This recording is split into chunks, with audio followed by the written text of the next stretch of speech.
Misdirection, Dave Whalen.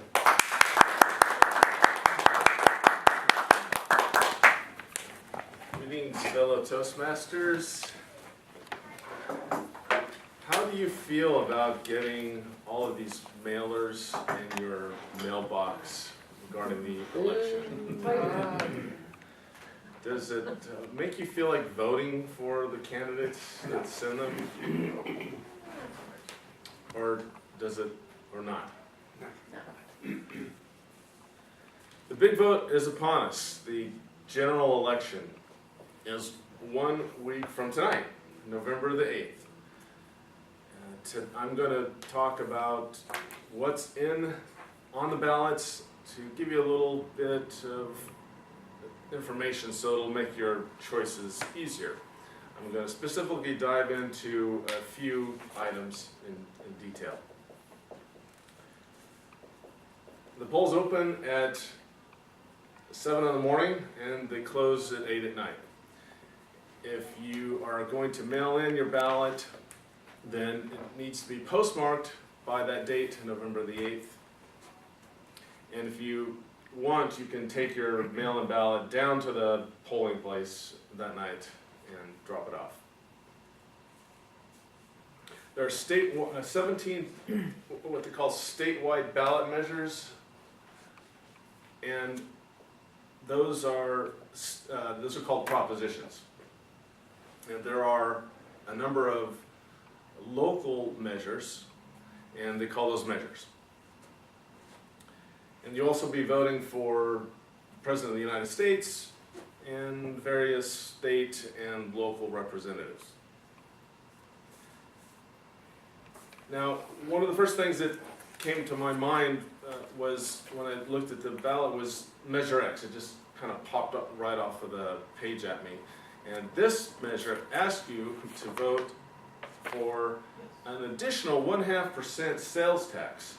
So raising the sales tax rate from 8.5% to 9%.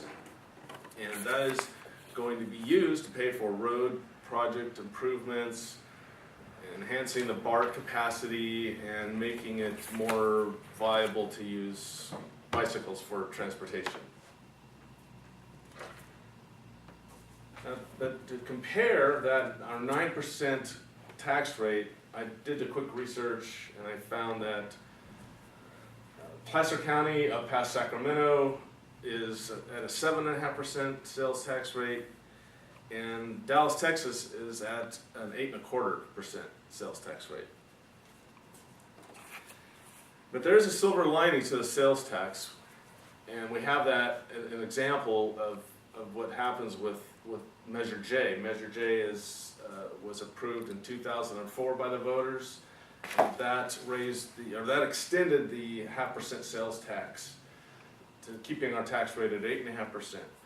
They promised to extend BART, to build the 4th bore of the Caldecott Tunnel, and to widen the Highway 4 out to Antioch.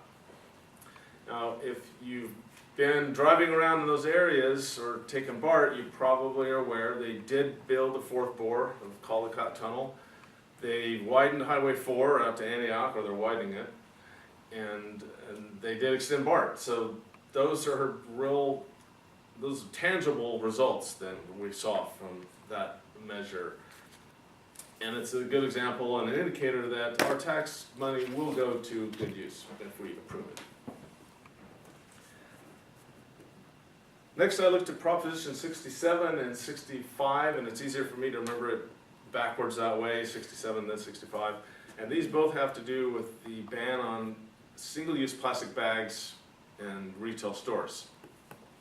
67 is asking you to vote, once again, yes, that you really do want the ban on the single-use plastic bags. And that law also includes a charge of 10 cents that goes back to the retailer to help pay for the program. Proposition 65 is a measure to redirect that 10% fund, 10 cent per bag funding, away from the retailers to the state, its wildlife preservation purposes. Now that all sounds well and good. You know, you want to help the baby seals. But upon further research, I found that both the Los Angeles Times and Contra Costa Times pointed out that the sponsor of Proposition 65 are plastic bag manufacturers from out of state. So that sets up a little voter misdirection scenario there. And Contra Costa Times calls the Proposition 65 one of the most misleading measures in state history.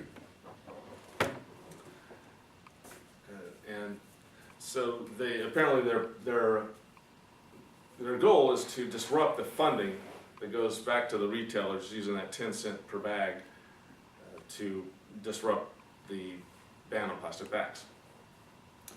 In summary, you will be going to the polls next Tuesday at 8 o'clock. You have till that day to mail your packet, your ballot, or turn it in at the polling place. If you vote yes on Measure X, then that will increase the sales tax rate 0.5% and pay for road improvements, BART capacity improvements, and increased bicycle transportation. Yes on 67 means that you really do want the ban on single-use plastic bags, and a yes on 65 means that you want to redirect the 10 cent per bag fee away from the retailers to the wildlife preservation funds. But isn't it great to know that in just 1 week we will have decided a president, and we will stop getting our mailboxes filled with these postcards from statewide candidates that we don't know. Thank you, Mr. Tesler.